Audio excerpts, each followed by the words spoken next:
burning questions. The truth is, I've been thinking about this a lot, and I had plenty of ideas, but how could I tell them what to do when I didn't even know what it was like to have special powers? That would be like a cat trying to teach a dog how to bark. Besides, Cheater and Flinch were both a lot smarter than I was. One of them should be in charge. Come on, Flinch said. You've got to have some ideas. I shook my head. Please, Martin, Torchy said. Why was it so hard to say no to him? Okay, I guess I have a couple of ideas. Maybe if I helped Torchy a little, someone else would take over and I could step aside. We better start with you. How come? He asked. Well, if Cheater reads a mind or Flinch sees something that's about to happen, it's no big deal. Lucky isn't doing any harm to anyone. Trash could hurt someone, I guess, but trash mostly throws small stuff, right? Right, Torchy said. But you can burn this place to the ground, I told him, so I figure that you need control more than anyone. Torchy shrugged. Well, I guess. So we're not going to do anything for the rest of us? Cheater asked. Sure, I said. We'll work with everyone, but your problem isn't that hard.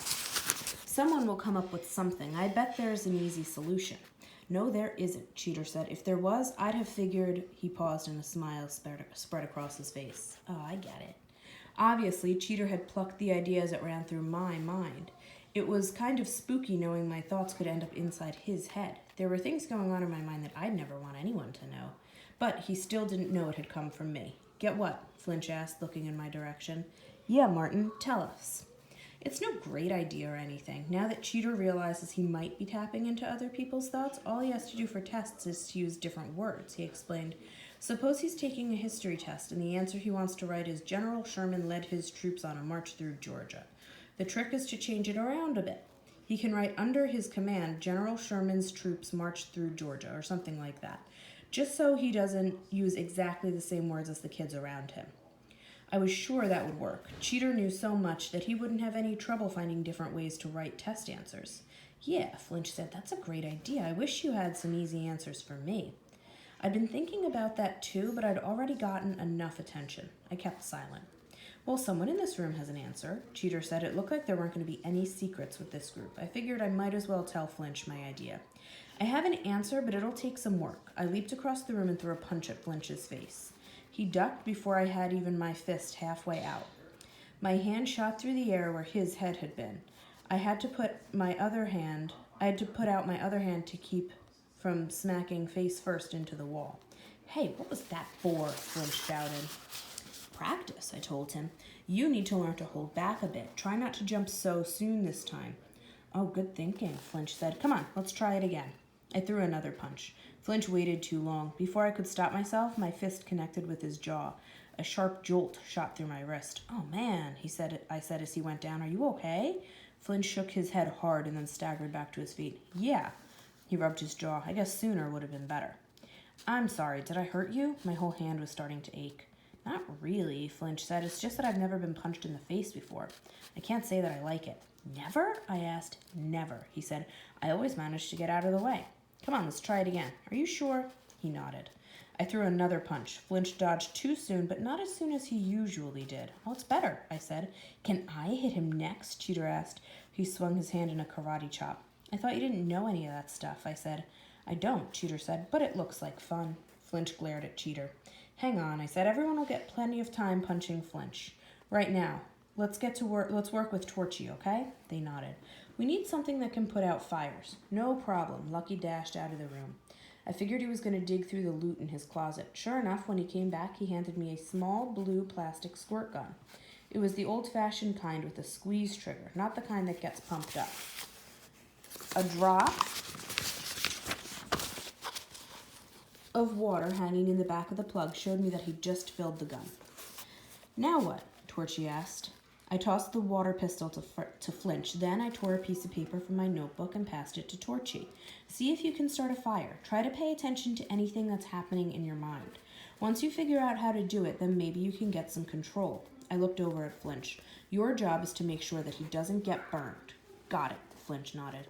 We all watched the piece of paper in Torchy's hand. Suddenly, Flinch said, "Look out," and squirted the paper. Hey, Torchy shouted, why did you do that? As he spoke, a bit of steam arose from the damp paper. This isn't going to work, I said to Flinch. You're reacting before it happens. Let someone else do it.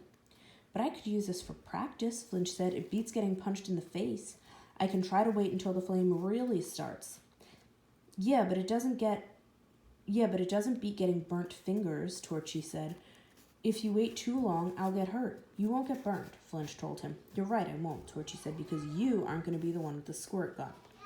Hold on. Hold it, I shouted. Stop arguing.